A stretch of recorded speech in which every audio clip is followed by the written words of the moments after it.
The air in the ballroom was thick with the scent of money and white roses. Crystal chandeliers, each the size of a small car, dripped light onto a sea of designer dresses and tailored suits. A string quartet played something classical and expensive in the corner. It was exactly the kind of over-the-top display my parents loved. A perfect party for their perfect daughter. I stood near a marble column, a ghost in a black dress, watching them. My father, handsome and charming, was holding court with a group of businessmen. My mother, elegant and poised, laughed at something one of her socialite friends said. And in the center of it all was Cassandra, my sister. She glowed. She was the sun, and everyone else was just a planet caught in her orbit. I took a sip of champagne. The bubbles felt like tiny explosions on my tongue. It had been 5 years. 5 years since I'd last seen any of them. 5 years since my mother had slammed the door in my face and told me I was no longer welcome. I was 22, then a broken, terrified college dropout. Now, I was 27, the owner of my own design agency, and a stranger at my sister's graduation party. No one had recognized me. Not my aunts, not my uncles, not the family friends who had watched me grow up. I was invisible, an afterthought. I wasn't sure what I had expected. A dramatic confrontation, a tearful reunion. I think deep down I just wanted to see them. I wanted to look them in the eye and show them that they hadn't destroyed me. Then I saw her moving through the crowd, heading in my direction. Cassandra. My breath caught in my throat. This was it. She was weaving through guests, a radiant smile on her face. She was closer now. 10 feet, 5. Our eyes met. For one single agonizing second, the universe seemed to stop. I saw her take me in my face, my dress, my presence. There was no flicker of confusion, no hint of surprise. There was nothing. Her eyes, the same shade of blue as mine, were completely vacant. She looked right through me as if I were a piece of furniture or a particularly uninteresting server. Then she turned her head and laughed at something her friend said and kept walking. My stomach dropped. I gripped the fragile stem of my champagne glass, my knuckles turning white. I was surprised it didn't shatter in my hand. The music from the string quartet seemed to fade into a dull buzz. She didn't recognize me. My own sister, the person I had shared a childhood with, looked at me and saw a stranger. It was in that moment I knew. This wasn't just about them forgetting me. This was a deliberate erasure. I wasn't just the black sheep of the family. I didn't exist at all. And I understood with a sudden and chilling clarity that I hadn't come here for a reunion. I had come for a reckoning. The shock was a physical thing, a shard of ice in my chest. But it melted away quickly, replaced by something else. A cold, hard clarity. I turned away from my sister's retreating back and walked toward the bar, my movement steady and deliberate. I needed to understand the game before I could change the rules. I found myself near a circle of my parents' oldest friends, people who had held me as a baby. I blended into the background, just another face in the crowd. And then I heard my name. It was my father's voice, smooth as aged whiskey. "Oh, Athena is doing wonderfully," he said, responding to a question I hadn't heard. "Her design firm has clients all over Europe now. She's based in London this year. We're hoping she can make it back for Christmas, but you know how it is." My mother, ever the supporting actress, chimed in. "She sends her love, of course," she said, placing a hand on my father's arm. She was just devastated to miss Cassandra's big night. Work is just so demanding. I almost laughed. London. How specific, how practiced. They had created an elaborate fiction, a successful expatriate daughter who was conveniently too busy to ever appear. It was a much better story than the truth. It allowed them to take credit for raising 2 successful children without ever having to look at the one they had thrown away. 2 different lies for 2 different audiences. How meticulous of them. I moved away the champagne in my glass, now tasting like acid. I saw Cassandra across the room, surrounded by her medical school friends. She was animated, basking in their praise. I felt a morbid curiosity pull me closer. I wanted to hear her version. What story did she tell about the sister she no longer recognized? I positioned myself behind a large floral arrangement close enough to hear. One of her friends asked, "Do you have any siblings, Cassie?" Cassandra's smile tightened for just a fraction of a second. "I have an older sister," she said, her voice careful, "but we're not close. She Made some bad choices a few years ago. Oh, I'm sorry to hear, that the friend said sympathetically. Cassandra shrugged, a perfect pantomime of sad resignation. Some people just can't handle pressure. My parents did everything for her, but she threw it all away. Dropped out of college and basically fell off the map. We honestly have no idea what she's doing now. And there it was, the second ghost. In my parents' story, I was a globe-trotting success. In my sister's, I was a tragic failure. Both were lies. Both served to make them look better, to make her look like the dutiful daughter who had succeeded where I had failed. They hadn't just erased me. They had replaced me with fictions of their own creation. The last bit of warmth in my chest died. The anger was still there, but it was quiet now, focused. This was no longer just about showing them I had survived. This was about tearing down the entire rotten facade brick by fraudulent brick. It was time to show them what a real ghost could do. I needed air.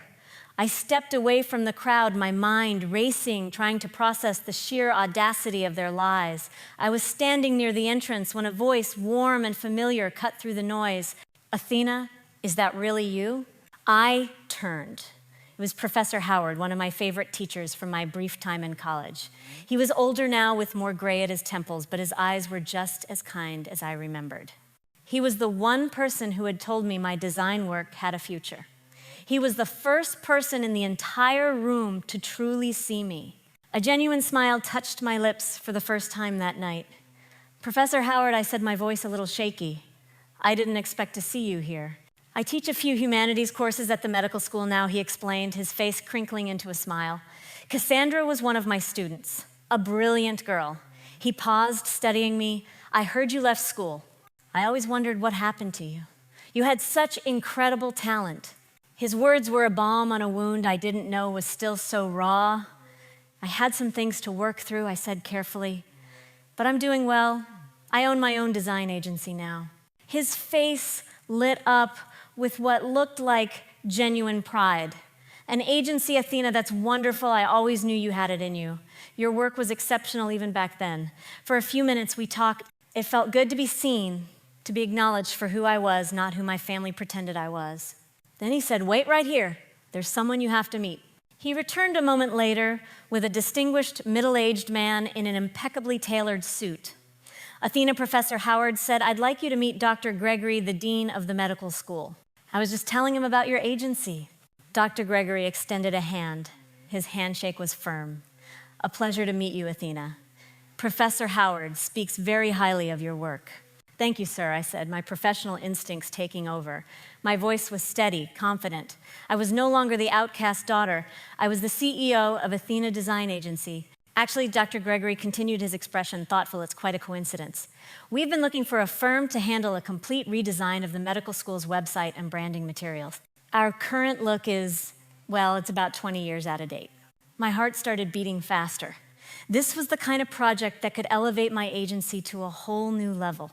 He looked at me, his eyes assessing. "Professor Howard speaks of your unique vision. Would you be interested in discussing a potential contract?" The question hung in the air, a lifeline thrown to me in the middle of the ocean. The irony was so thick, I could taste it. Here in this monument to my family's success and my supposed failure, I had just been offered the biggest opportunity of my career. My family had tried to bury me. They didn't know I was a seed. I exchanged pleasantries and contact information with Dr. Gregory, my mind a whirlwind of strategy and vindication. The contract wasn't just a business opportunity, it was a weapon. It was validation forged in the very fires of my family's rejection. I felt a sense of power coalesce within me, cold and sharp and entirely my own. The scared girl they had thrown out 5 years ago was gone. In her place stood a woman who knew her worth because she had built it from scratch with her own 2 hands. As I concluded my conversation, the lights in the ballroom dimmed slightly. A hush fell over the crowd. My father was climbing onto the small stage at the front of the room, a microphone in his hand, that familiar, charming smile plastered on his face. It was the smile he used for business deals and public appearances, the one that never, ever reached his eyes. "Good evening, everyone," he began, his voice resonating through the speakers. Thank you all for coming to celebrate this momentous occasion. I found a place at the edge of the crowd, partially concealed by a pillar, but with a clear view of the stage. I wasn't hiding. I was observing, waiting. As a father, he continued, placing a hand over his heart. There is no greater joy than watching your children succeed. My wife and I have been blessed with 2 remarkable daughters, both intelligent, both driven, both destined to make their mark on the world. I felt a bitter taste rise in my throat. He was an actor, and this was his finest performance. He went on to praise Cassandra, lauding her dedication, her brilliance, her compassion. Every word was a carefully polished stone in the monument he was building to their perfect family. Then came the part I was waiting for. Our other daughter, Athena, couldn't be here tonight, he said, his voice dripping with faux sincerity. The crowd murmured in understanding. As many of you know, her business requires her to travel extensively. She's closing a major deal in Paris this week, but she sends all her love and is so incredibly proud of her little sister. We are proud of both our girls and the incredible women they've become. The room erupted in applause. People smiled and nodded, completely captivated by the beautiful story of the perfect, successful family.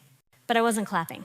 While the sound of their hands filled the room, I calmly pulled out my phone. The screen's light illuminated my face in the dimness. My expression was not one of anger or of sadness. It was one of intense, unwavering focus. My thumbs moved quickly across the screen. It was a short message to a single contact, my lawyer. It read, Phase 1 complete. They took the bait, standing by for Phase 2. I hit send. A faint smile touched my lips. My father was an actor, my mother a supporting player, my sister the star of the show. But they had all forgotten to check who wrote the script.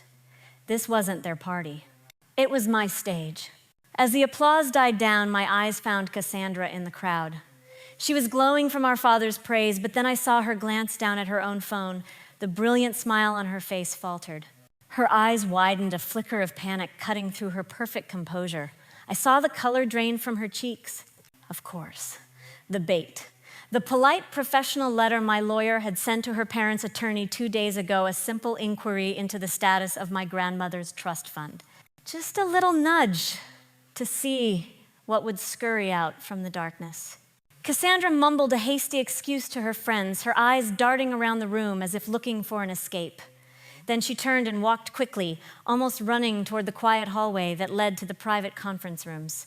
I watched her go, my heart beating a slow, steady rhythm. I knew exactly where she was going. I knew exactly who she was going to call. The trap was set. Run, little rabbit, run. Go tell your mother the wolf is at the door. I gave her a 10-second head start. Just enough time for her to feel safe. Then I moved. I slipped out of the main ballroom, melting into the shadows of the long, carpeted hallway.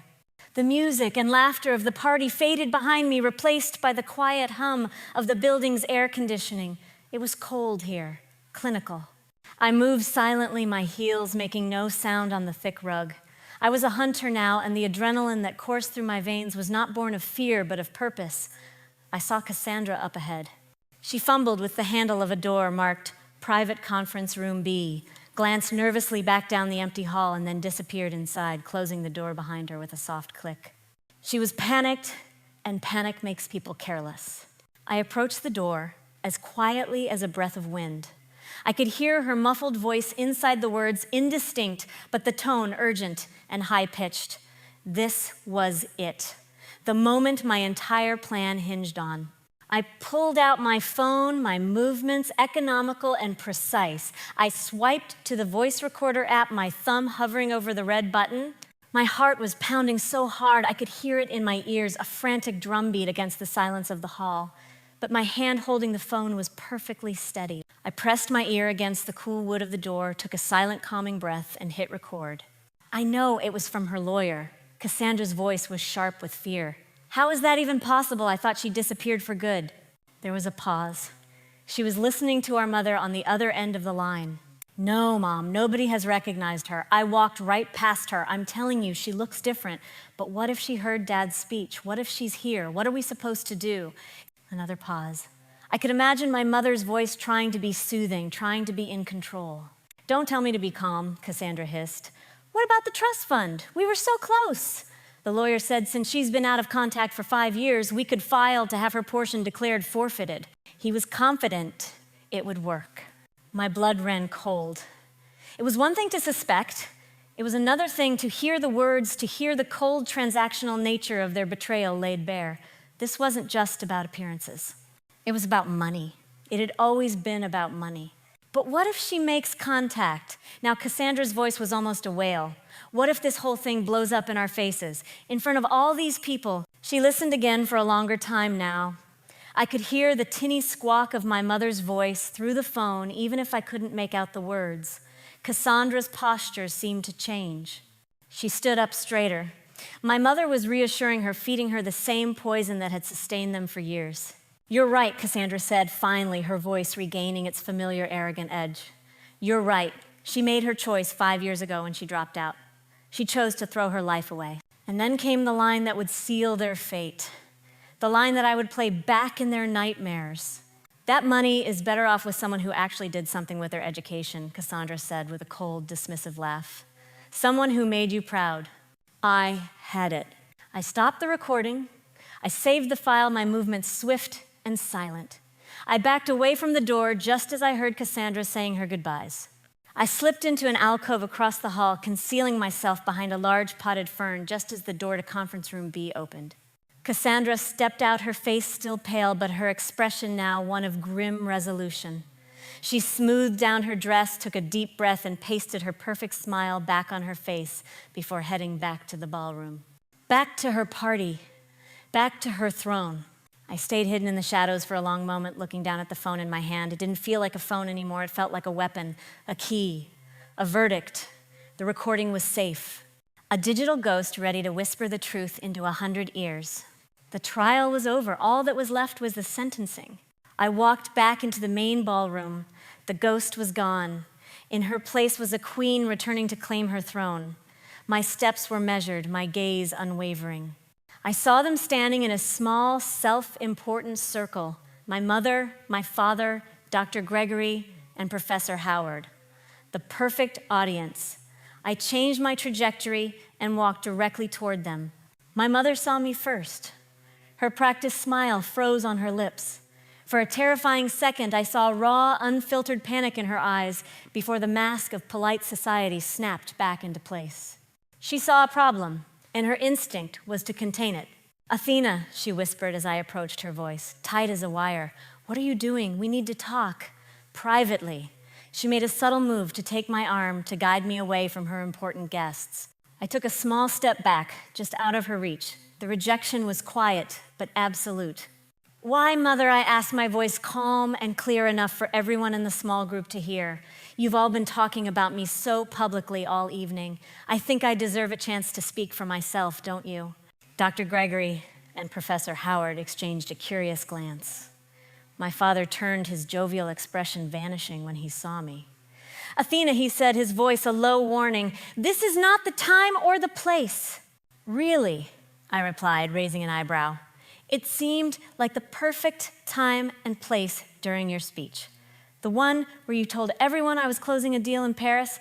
I turned to the dean.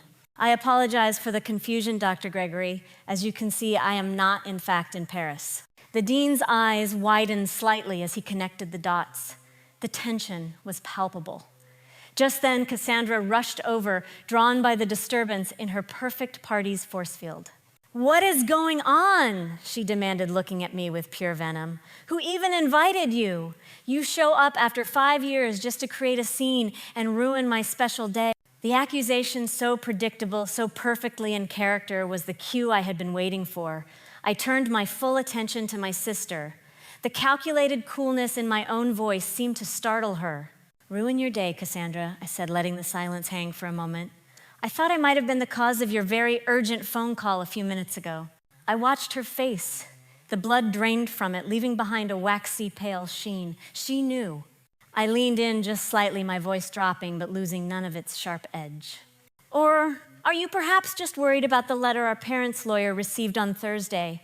I let the question land, each word a carefully aimed dart.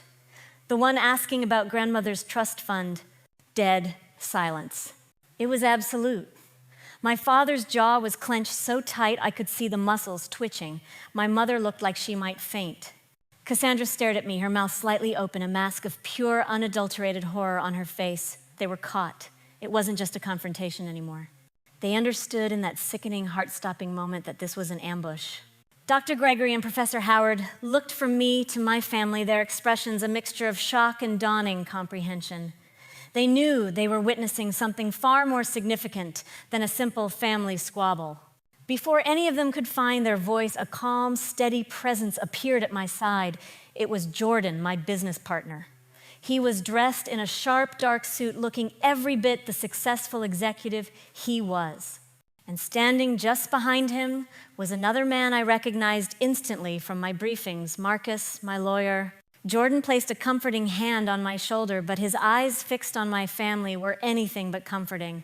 They were cold as steel. "Everything all right here, Athena?" he asked, his voice a low, dangerous rumble. The curtain was up. The actors were frozen on stage, caught in the glare of a spotlight they never saw coming. And the audience was waiting for the final act. My father found his voice first a strangled, furious whisper. "This is a private family matter," he hissed, trying to project an authority he no longer possessed. "You have no right to interfere." Jordan looked at him, not with anger, but with something far worse, pity. "It stopped being a private matter the moment you lied about her in a public speech," he said, his voice cutting through the tension. "A family matter," I echoed, stepping forward. The last trace of fear had vanished, replaced by a righteous fire. "Is plotting to steal your disowned daughter's inheritance a family matter?" "Dad." "We did no such thing," my mother cried, her voice becoming shrill. "You're a liar. You've always been a liar, twisting things, trying to make us look bad." Cassandra, seeing her opening, chimed in. "She's insane. She's making all of this up because she's jealous of my success. You have no proof." "Proof?" I said, the word tasting sweet on my tongue. "Proof is a funny thing, Cassandra. Sometimes it speaks for itself." I reached into my clutch and pulled out a small, sleek Bluetooth speaker no bigger than my palm. I placed it on a nearby table and turned it on. A soft blue light blinked to life. Then I held up my phone, my movements calm and deliberate. The entire room was watching 100 pairs of eyes locked on me. They were silent, holding their collective breath. I pressed play. Cassandra's voice, frantic and sharp, filled the dead quiet of the ballroom. It was crystal clear. "What about the trust fund? We were so close. The lawyer said since she's been out of contact for 5 years, we could file to have her portion declared forfeited." A collective gasp rippled through the crowd. I saw phones being raised, their small red lights blinking as people started to record the unfolding drama. My father's face was a mask of fury and disbelief. My mother looked as if she had been turned to stone. The recording continued, my mother's muffled reassurances audible, then Cassandra's voice again dripping with arrogance. "You're right. She made her choice 5 years ago when she dropped out. She chose to throw her life away." And then the final devastating blow. "That money is better off with someone who actually did something with their education, someone who made you proud." The sound of her cold laugh echoed for a moment before I stopped the recording. The silence that followed was deafening. It was the sound of a reputation being murdered in public. Professor Howard was shaking his head slowly, his face a portrait of profound disappointment. Dr. Gregory stared at my parents, his expression unreadable but utterly damning. Before they could even begin to stammer out a defense, Jordan stepped forward. And just so we're all clear, he announced, his voice ringing with authority on what the failure they threw out has been doing with her life. He raised his tablet. The screen was bright, displaying the sleek, professional homepage of a website. The name was at the top in elegant, bold letters, Athena Design Agency. Athena founded this agency 3 years ago, Jordan said, his voice calm, factual, and utterly brutal, by herself. She currently employs 15 people. Her annual revenue last year was just over $2 million. Another wave of murmurs and whispers swept through the room. My father's jaw literally dropped. $2 million. The number hung in the air, a testament to a success they could not comprehend. Jordan swiped through the screen, showing project after project, a stunning brand identity for a national tech startup, a gorgeous marketing campaign for a luxury hotel chain, the sleek website of a Fortune 500 company. My work, my success, my life. He stopped on the final slide, our company's logo, and turned to face my parents directly. This is what Athena built after you threw her out with nothing. She slept on couches. She worked 3 jobs. She taught herself everything she needed to know to become one of the most sought-after designers in this state. She did all of this alone while you were busy telling stories. He paused, letting the weight of his words sink in. And now you know why you will never see a single cent of it. The silence that followed was absolute. It was the sound of a world breaking, their world. It had been built on a foundation of lies, and I had just pulled out the cornerstone. I didn't stay to watch the fallout. I didn't need to. The shocked faces, the frantic whispers, the sight of my family standing alone in a sea of their horrified guests, that was enough. With Jordan and Marcus at my side, I turned and walked out of the ballroom without a single look back. I walked away from the wreckage of their party, away from the ghosts of my past, and into the cool, quiet night. For the first time in 5 years, I felt the exquisite relief of being truly, completely free. The final act took place 3 days later, not in a glittering ballroom, but in the sterile, silent conference room of my lawyer's office. The long, polished mahogany table felt like a battlefield after the war. On one side, there was me with Jordan and Marcus, calm and prepared. On the other, there was my family and their lawyer, a tired-looking older man who already seemed defeated. My father's face was a thundercloud of impotent rage. My mother's eyes were red-rimmed and swollen. Cassandra just stared at the table, a hollowed-out version of the golden child she used to be. Their lawyer tried to negotiate. My clients are prepared to discuss a settlement, he began, but they want assurances that this matter will remain private. Marcus didn't even blink. This is not a negotiation, he said, his voice like ice. Your clients attempted to defraud my client. They have no leverage here. We are informing them of the terms. He slid a stack of documents across the table. You will sign over complete and immediate access to the trust fund. You will sign a legally binding agreement to cease all contact with Athena indefinitely. And you will immediately stop using her name or her success for your own social or professional gain. If you refuse, Marcus paused, letting the threat settle in the quiet room. We will pursue criminal fraud charges, and we will personally deliver a copy of the recording from the party to every major news outlet in this state. This is extortion, their lawyer said weakly. No, Marcus corrected him. This is justice. My mother finally looked at me, her face crumbling with a desperate theatrical sorrow. Athena, how can you do this to us? After everything we did for you, we are still your family. I met her gaze, and I felt nothing. No anger, no pain, just a vast, quiet emptiness where my love for her used to be. You stopped being my family 5 years ago, I said, my voice soft but steady. When you threw me out, you taught me that love was conditional. You taught me that my worth was measured by your standards. You taught me that my pain didn't matter if it was inconvenient. I looked at each of them one by one. I learned the lessons you taught me very well. This is just making it official. There was nothing left to say. My father picked up the pen, his hand shaking with rage, and signed his name. Then my mother, then Cassandra, her signature, a barely legible scrawl. The scratch of the pen on paper was the only sound in the room.